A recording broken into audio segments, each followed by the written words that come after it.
banks such as Barclays or BBVA to really start to engage with innovative startups to really work out how they can work those APIs.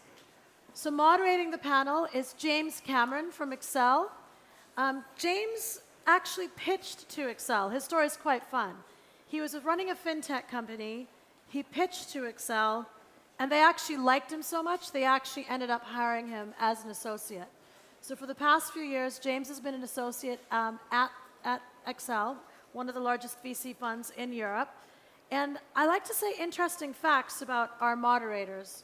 So James is Australian, but did you know James is one of the only Australians that does not know how to surf? I mean, come on, seriously. How does that work? So with that, James, please come up and bring the panel with you.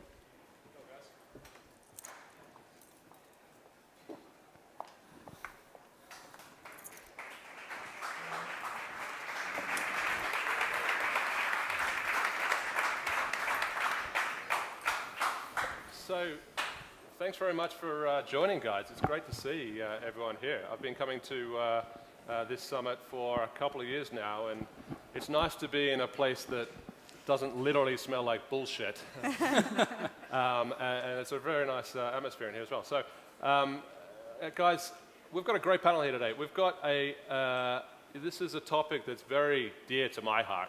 At Excel, we spend a lot of time in fintech.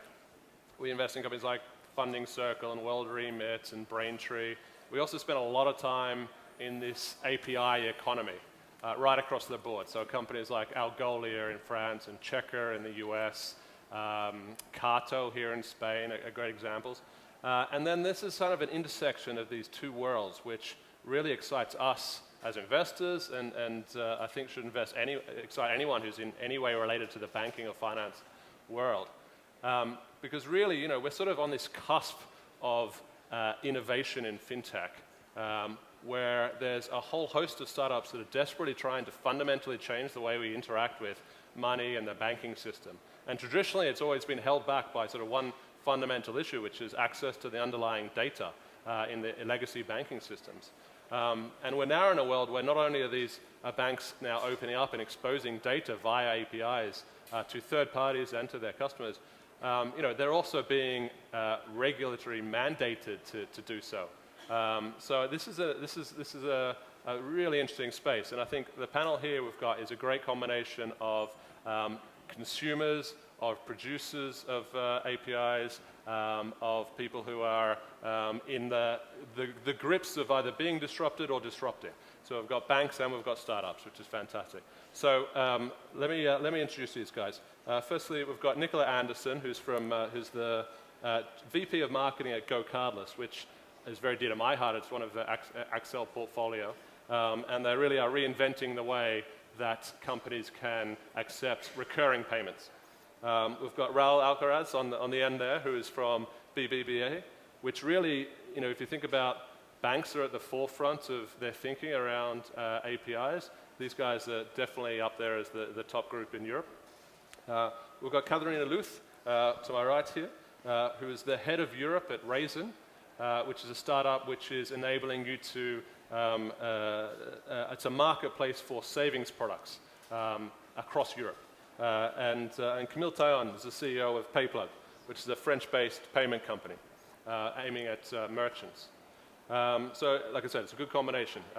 So we should get some good debate here. But first, I wanted to start off, guys. It would be awesome, I think, to get you each individually to perhaps introduce a bit more about your business, but in particular, how APIs are impacting your business today and how you think they might impact in the next couple of years. Yep. Thank you. So indeed, Raisin is a marketplace for savings products. So what we've done is we've taken, let's say, the most simple and essential investment product of about 80–90% of investors across Europe and said, why is it that I can buy stocks in China, Brazil, government bonds from African countries, but when it comes to my savings account, so my most basic investment need, I actually have to stick with one of my 3 or 4 local banks and have to take or leave the interest rate that they're offering. And this in a supposedly single European market. So what we've essentially done is built a marketplace where consumers from across Europe can basically decide to invest with any of our, by now, 20 partner banks that we have from 14 different countries. So when we think a little bit about what do APIs mean for us, on the partner bank side, it's actually something where we don't quite need an API yet, because passing along payments messages and things like that, we can use fairly standardized interfaces and messages. But we're now moving to a point in our business where we're also seeing an opportunity not just to offer banks access to funding, but to also offer all of those highly overfunded, over-liquid banks the option to give their clients access to savings products that have a bit of a higher interest rate, and at the same time also unloading some of those deposits which cost them quite dearly when they have to put them to the ECB. And this is really where we've started to develop an API that allows us to integrate our offering into basically any online banking system of, we call them distributor banks. So I'm Camille, I'm the co-founder of Payplug. Payplug is a French-based payment service aimed at SMEs, and we're proud to help those SMEs increase their sales thanks to the payments by two ways. First, we help the checkout process. We make it as easy and customer-friendly and mobile responsive as possible. And second, we help with a smart fraud prediction technology based on an artificial intelligence algorithm that we built to limit fraud while maximizing the conversion rate by only triggering fraud prediction and fraud prevention tools like 3D Secure only when it's needed. And we're very happy to announce yesterday that we're launching in Spain because we've seen how big this market is growing, so we're really happy to be here. But how to respond to the question about APIs, I mean, APIs, the state of APIs when we started the company, the state of payment processing APIs and banking APIs for e-commerce payments was so bad that we realized we had to do something. It's basically the reason why we exist is making it easy to access payments, to ordering refunds through a simple, accessible platform for developers, but also with a set of tools that use those APIs and plugins for e-commerce platforms that are based on these APIs. So this is basically the layer of apps above the APIs that we use a lot. Thanks. Hi, I'm Nicola from Go Cardless. As James said, we're a very simple way to take recurring payments, and that's across the whole of Europe. And similar to you, we've just recently launched in Spain, so it's great to be at South Summit today. So we have about 75% of our users using us through our API, and one of the main benefits through that is that you can actually have it at the heart of your business. So rather than having payments separately, you can actually start integrating them into your other systems, such as your invoicing system. So in Spain, we work with billing, so you can raise invoices, collect payments at the same time, and then automatically reconcile them, rather than having to go, right, here are the invoices I've raised, match them up manually from what's actually being received into your bank. I think what's interesting for us, though, is the way we've been able to offer this service is by working with lots and lots of other third parties and using their APIs to really automate and streamline processes. So we were talking earlier, James, one of your portfolio, we work with DocuSign, we work with several companies to help us with compliance, so AML and KYC checks, so on Fido, Judil. And one of my favorite APIs that we work with is a company called Lob, who actually send out physical letters on our behalf if a customer gets to a certain point in the compliance process, which previously would have been a huge manual admin job for us. Hi, in my case, I am Rob Lucas from BBVA Open APIs. Our area belongs to New Digital Business area in the bank. And as New Digital Business, our goal is to generate new revenue streams for the bank on the digital environment. For doing that, in my case, the key is APIs. What we are trying to do is to develop APIs to enable connection from third parties to the core data and core services of the bank. Currently, we are developing this over the BBVA API market, and we already have two kinds of products. The first one is access to anonymized data from our card transactions that enables marketing actions and marketing analysis at all Spain geography. and also the access to retail services, financial services, directly from a third-party website. So this is also kind of compliance project, because we are financial entities, we are going to have to do this soon due to the new regulation. But for us, it didn't start as a compliance project at all. We see a business opportunity here and a huge way to collaborate with amazing solutions like the ones presented here today. So you know, one question I always have in this market is, we've seen APIs disrupt almost every sector. You know, healthcare, media, even things like construction, which typically moves super slow. FinTech, it feels as though it's starting to happen now, but why has it taken so long, and why now? Camille, I know you were talking about this before. Sure, we were talking about this right before getting in, and I think that the reason it's taken so long is that finance and banking is really complicated. It's really hard because it involves not only the go-to-market, the technical side, which of course in itself is quite complicated. I think it's transactional. If you're down for 2 minutes, you might lose a lot of transactions. When other APIs are used to, if it's a document system, for example, you can access it. If it doesn't work, you can access your documents 2 minutes later. But if you lose a transaction, you lose money for your customer. So the technical side is quite complicated, but also the regulatory compliance and risk management is really hard. So, for example, we need to set up, and I think you were mentioning that, all the KYC process, understand, I think everyone here is involved, is concerned by that.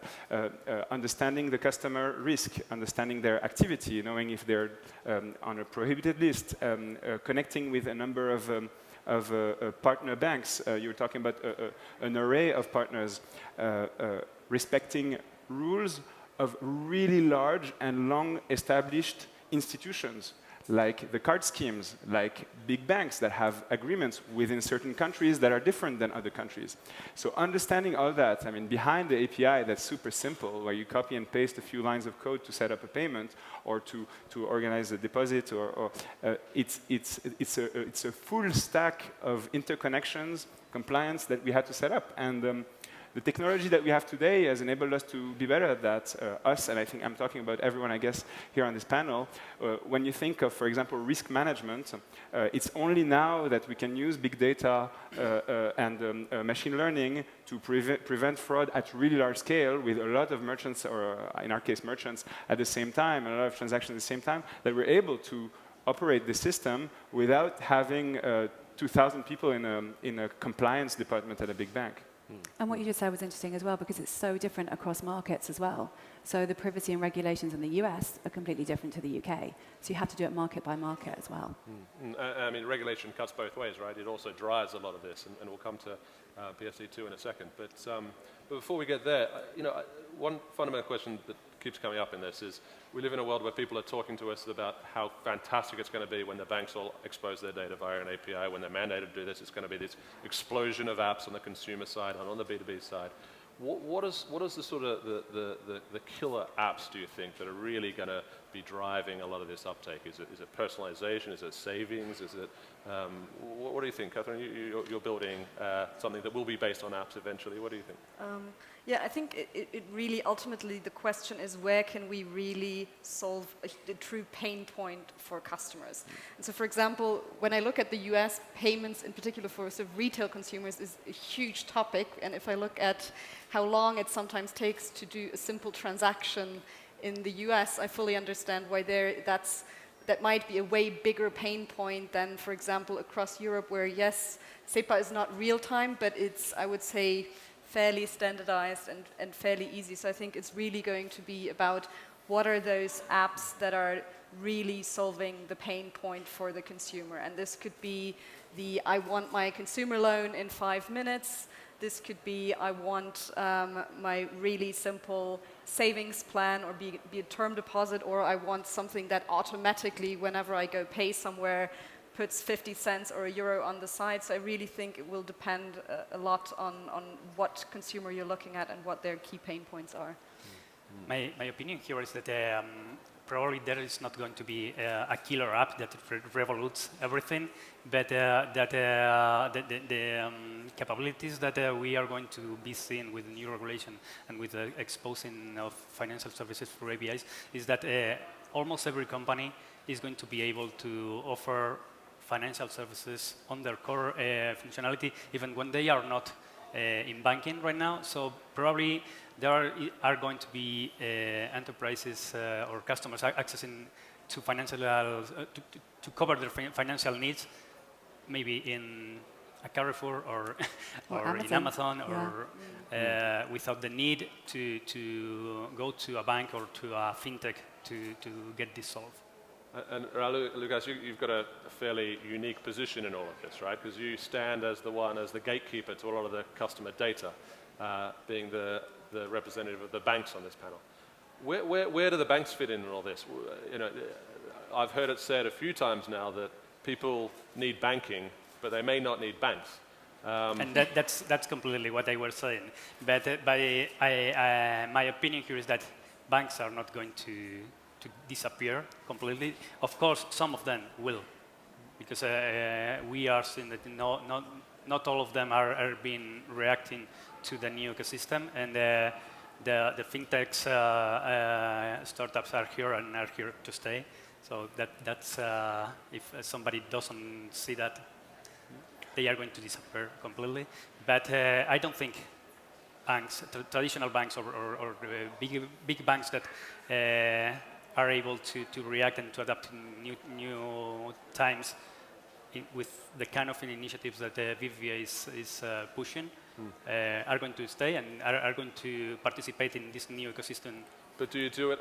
Do you become a pipe or a sort of just a back end, or do you become an app store or a marketplace for other third-party apps? I would say all.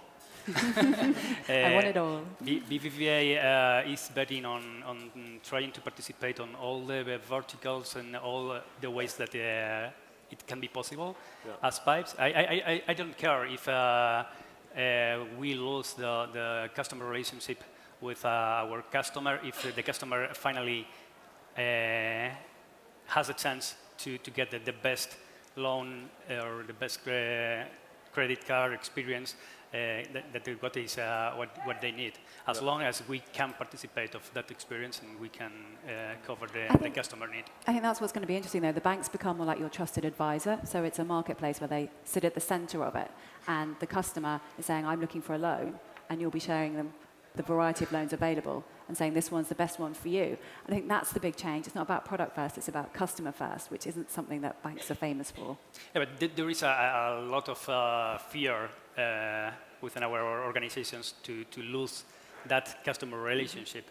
But as long as we manage to collaborate with the startups in a way that we both see the value on the collaboration and the customer is the one that gets the benefit, that will work. Yeah. It's an interesting point, is that ultimately a lot of this comes down to who will wind up owning the customer relationship. And you've got a lot of startups who are going after single point solutions which are best in class, be it a savings account, be it a payments mechanism, be it a credit facility, and who are doing exactly just that. Traditionally, banks have made all their money on cross-selling and bundling and et cetera, that with their customer relationship. The customer was the most important thing. We've got a world where everything's being unbundled. For the startups on the panel, how do you monetize that? If you're doing a small piece of the banking infrastructure, is this just a Trojan horse to build a relationship and then expand into other areas, or can you monetize a savings account or a direct debit or a etc.? So I think it depends is the answer. So for savings accounts, for example, our answer is yes, we clearly can monetize the savings account, and we believe there is a profitable revenue stream, or is already a fairly attractive revenue stream behind it.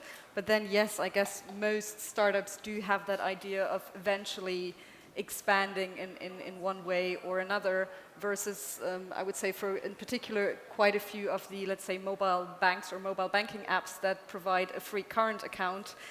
They will only ever have a profitable business if they manage to either take money for that current account or if they manage to cross-sell other products, because as of yet, I think no one has found a way to earn money off a free saving or free current account.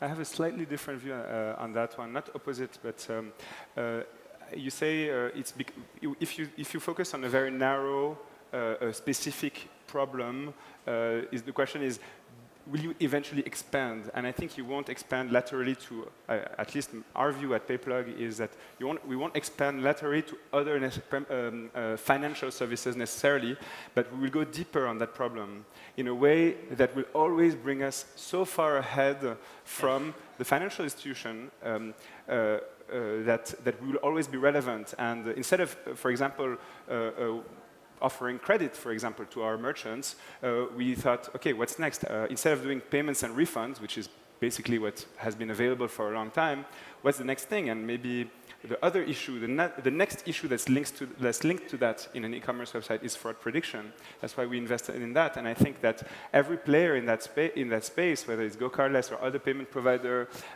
we all have their edge. Some people will focus more on getting more international. Some others each one will have their edge, but to go deeper and deeper in the customer problem. And to that bring back to the point you were making earlier about what's the role of the bank. And I really don't like the word, it's just pipes.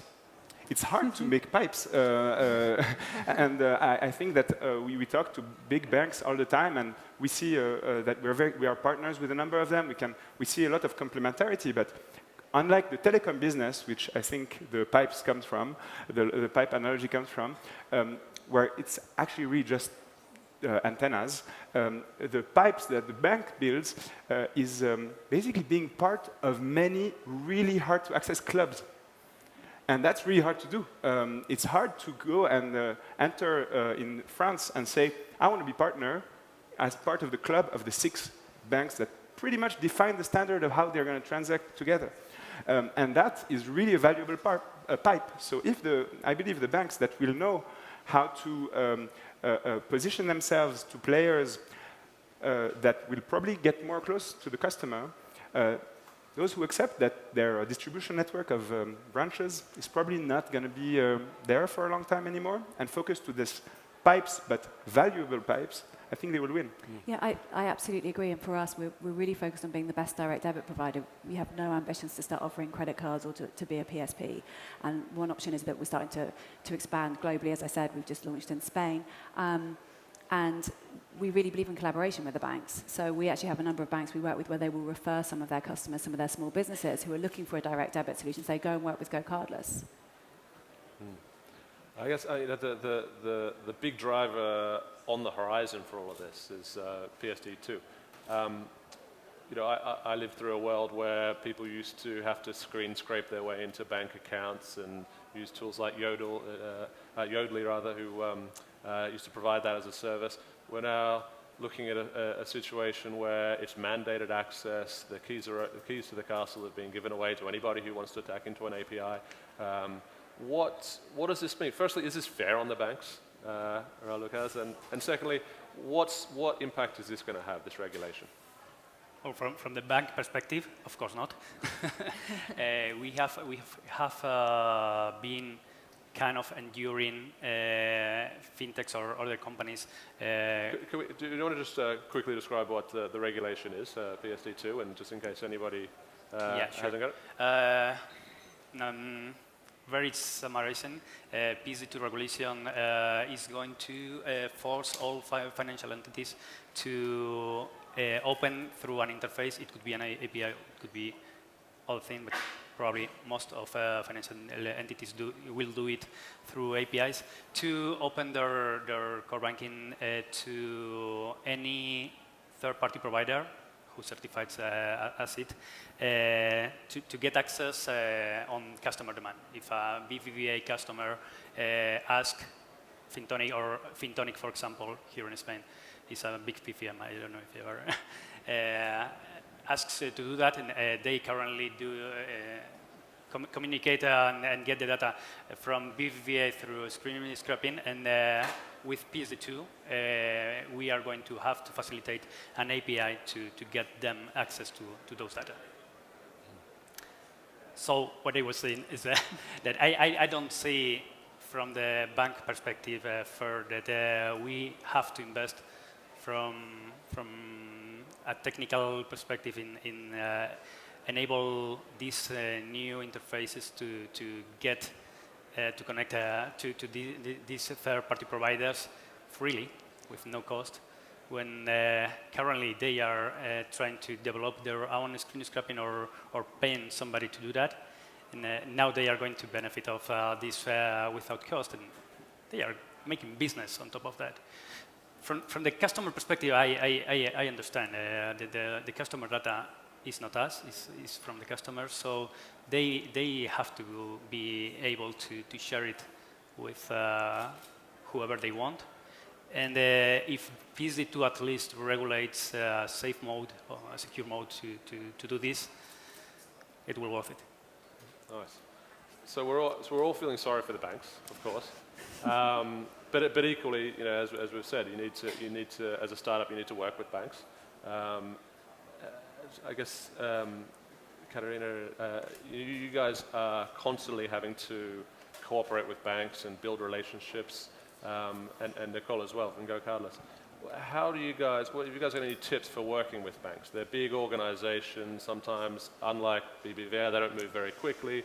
What are your tips for getting in there, working with them, and having them aligned in terms of interests?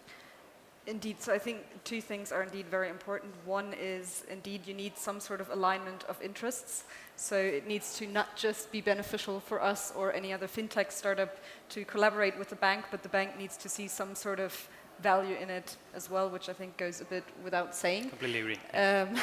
From a commercial perspective and from what we end up offering. Indeed, banks are different animals from a fintech, and you will not be able to proceed with the speed of a fintech. And I think that's also just a fact of life. So if I look at, I think onboarding our very first partner bank was a process that took more than a year, which in startup life is, you know, 2 companies could have been built and failed since then, more or less. And then once you see there's the first 5 or 6 or 7 banks, then other banks will ultimately also become more comfortable with the model, and I suspect it's the same for Go Cardless or PayPlug, that once banks see other people have done it, because by nature banks are conservative, and that's, from a customer perspective, it's a good thing that banks are conservative, because they deal with our money, and we've all seen what happens when they're not conservative enough. So I think it's also a bit about bringing in, yes, the push and the energy of a startup, but also a little bit that understanding that things will go at a different speed, and there is legal involved and compliance involved, and all those things will take a bit of time. And multiple teams. I think for us, it's really finding advocates within the bank that will be going to other teams and talking about the benefits of working with the startup on your behalf, because you can't spend your entire time just running between teams, and they'll know how to talk to them in their language, which you may not know. My other tip is always invite them to your parties. That does really well. Nice, nice. And I guess, Raul, Lucas, on the flip side to that, what does it take for a bank to be good at working with startups? To be good at? To be good at working with startups and bringing in innovation into the... Well, the easy position is, well, we are the big guys, so you just have to commit with whatever we need. This is our legal agreement, and you just have to sign it. Point. The thing is that is not going to work anymore. You guys, you are not small guys anymore. So what I think we need is to talk one-to-one and try to identify win-win solutions that can benefit both on the same proportion. And that would be the only way to survive in the new ecosystem, both for banks and for you guys. Nice. Guys, we've got a minute or 2 left. I wanted to make sure if anyone had any questions for these guys, you had an opportunity to ask them. I think we've got some mics around. Does anyone want to pick the brains of our panelists here?